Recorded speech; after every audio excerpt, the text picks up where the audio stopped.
ஆண்டவர் இரட்சகருமாகிய இயேசு கிறிஸ்துவின் இனிய நாமத்தினாலே ECAGKM காலனி திருச்சபை விசுவாசிகள் யாவரையும் இந்த காணொலி மூலமாய் காணுவதற்கு கர்த்தர் தந்த கிருபைகளுக்காக நான் நன்றி செலுத்துகிறேன். இந்த அதிகாலை வேளையிலே தேவன் நமக்கு கொடுத்திருக்கிற இந்த விசேஷித்த காரியங்கள், கேட்டதை கொடுக்கும் கர்த்தர் என்ற தலைப்பின் கீழே இந்த நாளில் உங்களோடு கூட ஒரு சில காரியங்களை சொல்லி உங்களுக்காக ஜெபிக்க நான் விரும்புகிறேன். ஆண்டவர், என் நாமத்தினாலே நீங்கள் எதை கேட்பீர்களோ அதை நான் உனக்கு செய்வேன் என்று வாக்கு கொடுத்தவர். வாக்கு மாறாதவரும் நம் மத்தியிலே இன்றைக்கு அசைவாடி கொண்டிருக்கிறார். ஒரு வருஷத்தை நமக்கு நன்மையினால் முடிசூட்டுகிற கர்த்தர் 4 மாதங்கள் கடந்து 5வது மாதத்தின் துவக்கத்திலே ஆண்டவரோடு ஒருமித்து உட்காரும்படியான கிருபைகளை கொடுத்திருக்கிற தேவனுக்கு நாம் நன்றி செலுத்த போகிறோம். யாவரும் கண்களை மூடி ஜெபிப்போமா? என்னை நேசிக்கிற நல்ல பிதாவே, இந்த அதிகால வேலைக்காக உனக்கு நாங்கள் நன்றி செலுத்துகிறோம். இப்பொழுதும் இந்த நாள் எப்படியா இருக்குமோ என்று ஏங்கிக் கொண்டு இருக்கிற எங்களுடைய வாழ்க்கையிலே ஒரு விசேஷத்த நல்ல ஆசீர்வாதங்களை கொடுத்து நன்மையாய் ஆண்டவரே உடைய வார்த்தைகளை எங்களை தேற்றுவதற்கு தேவன் உதவி செய்யும்படியாய் கூட ஜெபிக்கிறேன். இந்த கொரோனா காலங்களிலே எங்களை வாட்டி எடுக்கிற கொடுமையான இந்த வைரஸ் உம்முடைய நாமத்தினால் அழிந்து போகும்படியாக உம்முடைய பாதத்தில் நாங்கள் ஜெபிக்கிறோம். இப்பொழுது அந்த காணொலி மூலமாய் உம்முடைய சத்தியத்தை கேட்கும்படி ஆயத்தமாக்கப்பட்டிருக்கிற உடைய பிள்ளைகளை ஒவ்வொருவரையும் தேவரே நீர் ஆசீர்வதிப்பீராக. இயேசுவின் மூலம் வேண்டுகிறோம் பிதாவே, ஆமென். லூக்கா எழுதின நற்செய்தி நூல் 15ஆம் அதிகாரம்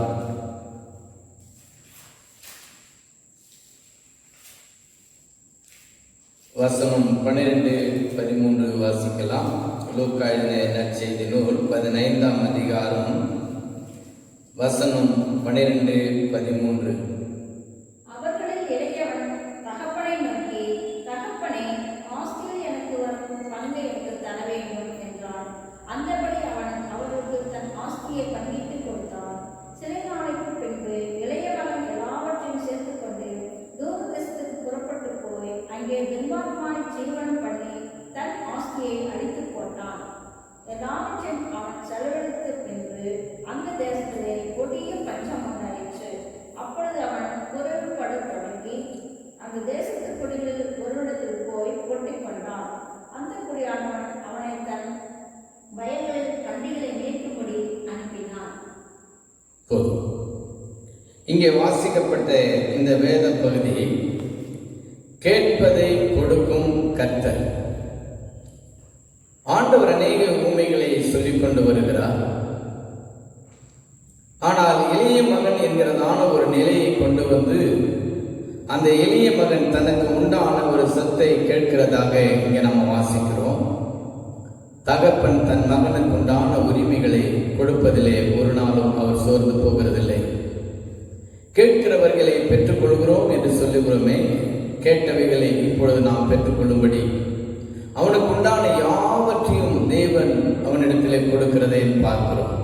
இன்றைக்கு உன்னுடைய வாழ்க்கையில என்னுடைய வாழ்க்கையிலும் கர்த்தருடைய பிள்ளைகளாக நாம் ஜீவிக்கப்படும் பொழுது, கர்த்தருடைய சமூகத்திலே நாம் கேட்கும் பொழுது ஆண்டவர் ஒரு மறு உத்தரவு, அதாவது மறுப்பு தெரிவிக்காதபடி நமக்கு அந்த நன்மையானவைகளை கொடுக்கிற தேவனாக இருக்கிறார். இங்க வாசித்த பிறகு இந்த வாசித்த வார்த்தைகளை 12வது அவர்களில் எளியவன் தகப்பனை நோக்கி, தகப்பனே, ஆஸ்தியில் எனக்கு வரும் பங்கை எனக்கு தர வேண்டும் என்று சொன்னான். எனக்கு வரும் பங்கை எனக்கு தர வேண்டும் என்று சொன்னான். அப்படி என்றால் அது அவனுடைய உரிமையை இங்கே வெளிப்படுத்துகிறது.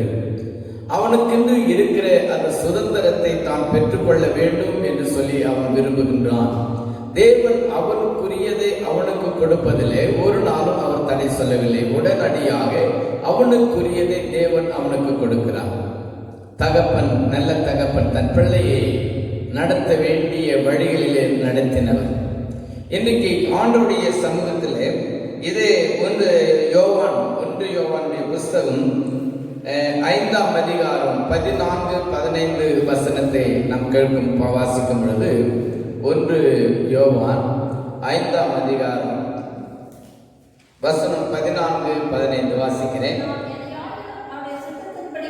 நாம் எதையாகிலும் அவருடைய சித்தத்தின்படி கேட்டால்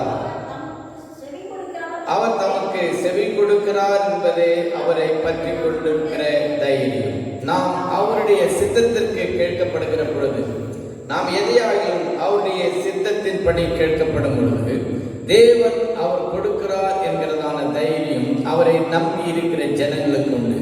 இன்னைக்கு நீங்கள் கர்த்தருடைய சித்தத்திற்கு உங்களை ஒப்புக் கொடுப்பீர்கள் என்றால், தகப்பன் நேசிக்கத்தக்க பிள்ளைகளாக இருப்பீர்கள் என்றால், தகப்பனுடைய செல்வங்கள் தன்னுடைய பிள்ளைகளுக்கு உண்டு என்பதை இங்கே நிலைநாட்டப்படுகிறது. எனவே தான் இந்த இளைய மகன் சொல்றான், எனக்குரியதை என்னுடைய பங்கை என்கிற ஒரு உரிமை அங்கே வருகிறதை பார்க்கிறோம். இன்றைக்கு ஆண்டவர் நமக்காக ஒரு ஸ்தலத்தை ஆயத்தம் பண்ண போகிறார் என்கிறதான வசனம் உண்டு.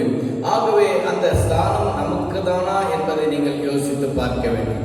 சரி, இந்த மகன் தனக்குரியதை உரிமையோடு பெற்றுக்கொண்டான். ஆனால் எல்லாவற்றையும் துன்மார்க்கமான நிலையிலே அவன் அதை அழித்து போட்டான் என்று சொல்லி பார்க்கிறோம். இப்ப அழித்து போட்டவனுடைய வாழ்க்கையிலே அவன் ஒன்றுமில்லாத ஒரு சூழ்நிலையிலே ஆண்டவர் கொடுப்பவரை நினைத்து பார்க்கிறான். ஏற்கனவே எனக்கென்று கொடுத்தவர் ஜீவனோடு கூட இருக்கிறார், எனக்கென்று கொடுத்தவர் ஜீவனோடு இருக்கிறார் என்று சொல்லி அந்த நினைவுகளை நாம் இங்கே பார்க்கிறோம். இங்கே இந்த லூக்கா என்ற சுவிசேஷத்திலே அவனுடைய வாழ்க்கையில எல்லாவற்றையும் அவன் செலவழித்த பின்பு அந்த நேரத்திலே கொடிய பஞ்சம் உண்டானது. அப்போது அவன் குறைவுபட தொடங்கினான். இங்கே வேதவசனம் சொல்கிறது, வாசிக்கலாம். 18வது வசனத்தை வாசிங்கள். 17 வாசிங்க. புத்தி தெளிந்த பிறகு அவன், என் தகப்பனுடைய கூலிக்காரர்கள் எத்தனையோ பேருக்கு பூர்த்தியான சாப்பாடு இருக்கிறது, நானும் பசி நான் சாகிறேன். இவனுடைய வாழ்க்கை எல்லாவற்றையும் இழந்து போனான். ஆனால் கொடுப்பவரை மாத்திரம் அவன் அறிந்திருந்தான். இங்கே அவனுடைய வார்த்தை என்ன? அநேக கூலிக்காரர்களுக்கு என் தகப்பன் வீட்டிலே நிறைவான சாப்பாடு உண்டு, நானோ இங்கே சாப்பாடு இன்றி சாகிறேன். எனக்கு பிரியமான தேவனுடைய பிள்ளைகளே, நீங்கள் எந்த நிலையிலே இருந்தாலும் சரி, எப்படிப்பட்ட சூழ்நிலையிலே இருந்தாலும் சரி, ஒருவேளை தகப்பனை விட்டு நீ தூரமாய் போயிருந்தாலும் பரவாயில்லை, இன்றைக்கு உனக்காக ஒரு தகப்பன் இருக்கிறார் என்பதை நினைத்து பார்ப்பாயானால் மீண்டும் உடைய வாழ்க்கையிலே அது துளிர் விடுவதற்கு ஏதுவாக இருக்கும். இவனுடைய வாழ்க்கையிலே ஆண்டவராகிய இயேசுவை நோக்கி பார்க்கும்படியான எண்ணம் அவனுக்கு வந்தது. என்னுடைய தகப்பன் வீட்டிலே அநேக வேலைக்காரர்கள் இருக்கிறார்கள், அநேக வேலைக்காரர்கள், அவர்களுக்கு நிறைவான ஆகாரம் இருக்கிறது, நானோ இங்கே ஆகாரம் என்று சாகிறேன். ஆகவே நான் என் தகப்பனை பார்க்க போகிறேன். இதுதான் மனிதனுடைய வாழ்க்கையிலே ஒரு மாற்றம்.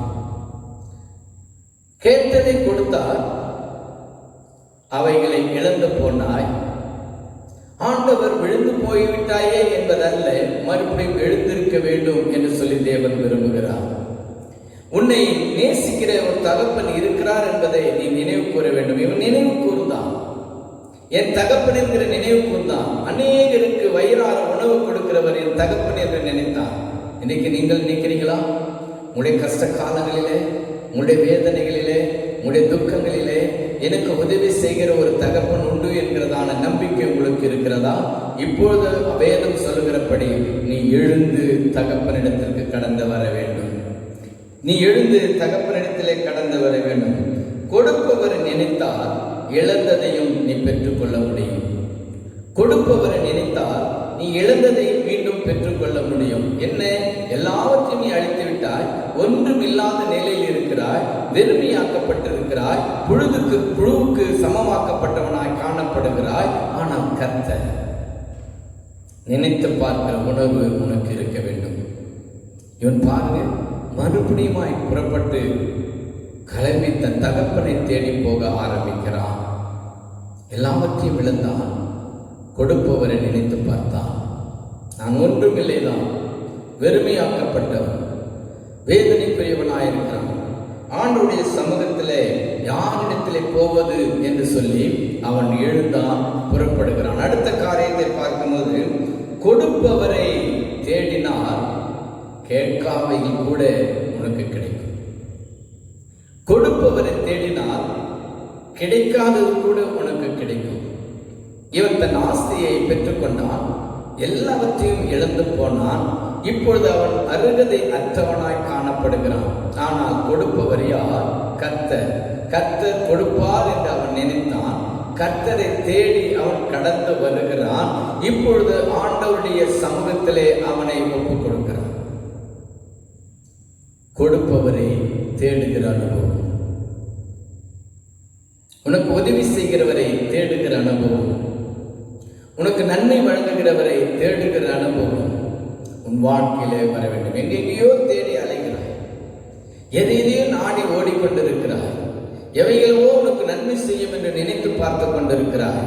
என் அருமை சகோதரனே, சகோதரியே, இந்த உலகத்திலே நீ எங்கு ஓடினாலும் உனக்கு நன்மை செய்யக்கூடியவரை ஒருவரையும் நீ கண்டுபிடிக்க முடியாது. உனக்கென்று ஒரு தகப்பன் இருக்கிறார், உனக்கென்று ஒரு தகப்பன் இருக்கிறார், உனக்கு உதவி செய்யும்படி ஒரு தகப்பன் இருக்கிறார்.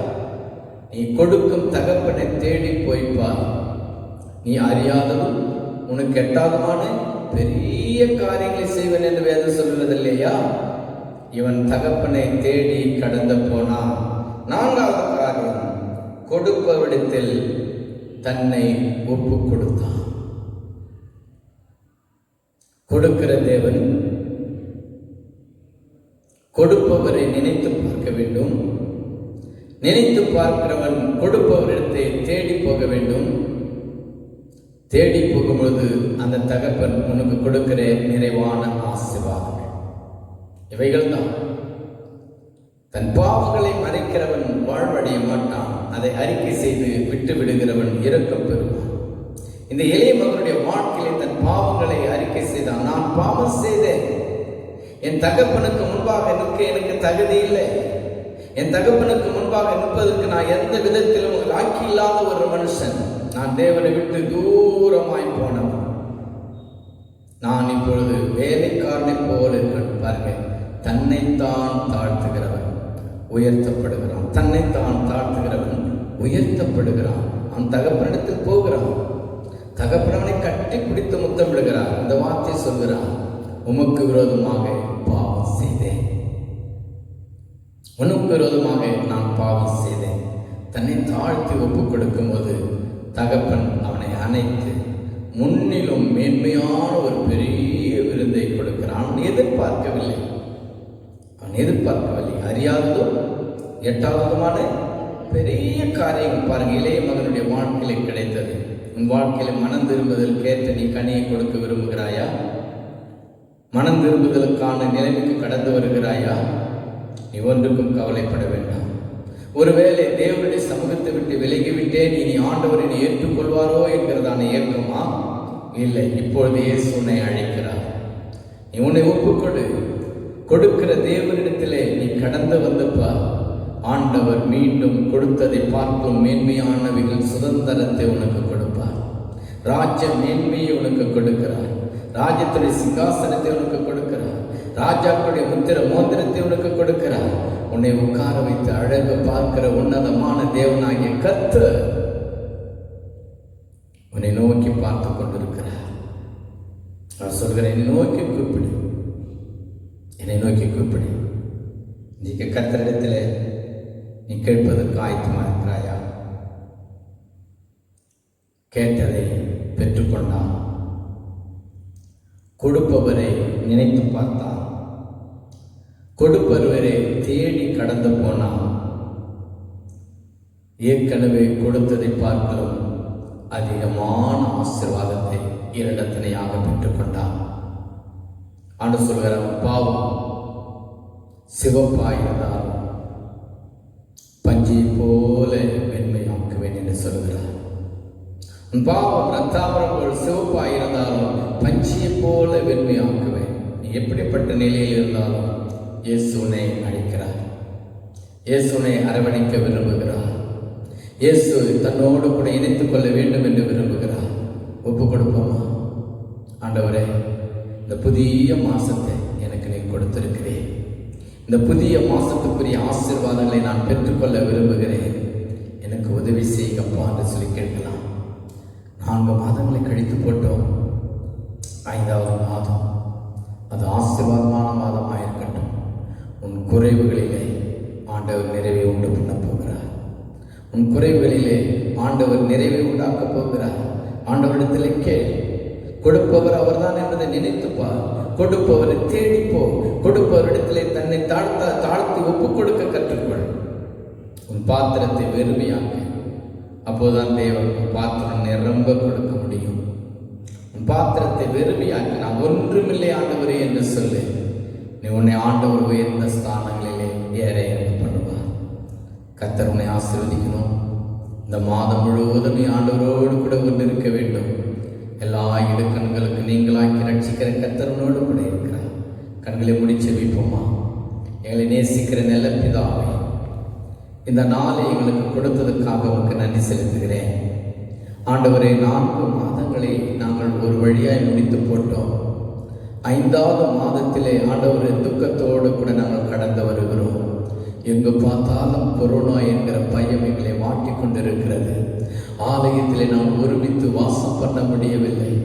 ஆலயத்திற்குள்ளே பிரவேசிக்க மனுஷர்களுக்குள்ளே அனுமதி இல்லை. என் தேவனாய் கர்த்தர் அந்த கொடூரமான நாளை தூக்கி எறிய வேண்டும் என்று சொல்லி நாங்கள் ஜெபிக்கிறோம். இளைய மகனைப் போல ஒருவேளை எங்களுக்கு உரிமையானவைகளை கேட்டு நாங்கள் பெற்றுக்கொண்டு அதை பயன்படுத்த அறியாதபடி அவைகள் எல்லாம் நாங்கள் அழித்து கொண்டு ஒன்றுமில்லாத நிலையிலே வெறுமையாக்கப்பட்டு திசை தெரியாமல் நாங்கள் உட்கார்ந்திருப்போமானால் ஆண்டவரை கொடுக்கிறோமே மீண்டும் நாங்கள் திரும்பி பார்க்க நினைத்து பார்க்க உதவி செய்வோம். நீர் எங்களுக்கு நன்மையை தருகிற தேவன் என்பதை நாங்கள் நினைத்து பார்க்கிறோம். நாங்கள் அவை தேடி வருகிறோம். ஆண்டவரே, எங்களுக்கு நிறைவான சமாதானத்தை தார். நன்மையினால் கிருபையினால் உடைய பிள்ளைகளை இப்படி சுற்றும். கேட்டதை கொடுக்கிறவர், கொடுப்பவரை நினைத்து பார்க்கிறவள், கொடுப்பவரிடத்திலே தேடி போகிறவள். இந்த உன்னதமான ஆசீர்வாதம் எங்கள் வாழ்க்கையில் நிலைத்திருக்கட்டும். இயேசுவின் இன்ப நாமத்தில் வேண்டுகிறோம் பிதாவே. நம்முடைய கர்த்தராகிய இயேசு கிறிஸ்துவினுடைய கிருபையும் பிதாவாகிய தெய்வத்தினுடைய அன்பும் பரிசுத்த ஆவியானவருடைய அன்னைக்கும் சமாதானம் என்றும் எப்பொழுதும் சதா காலங்களின் மத்தியிலே நீடித்து நிலைத்திருப்பதாக. ஆமென். என் ஆத்துமாவே கர்த்தரை ஸ்தோத்திரி. என் முழுவதுமே அவர் பரிசுத்த நாமத்தை ஸ்தோத்திரி. என் ஆத்துமாவே கர்த்தரை ஸ்தோத்திரி.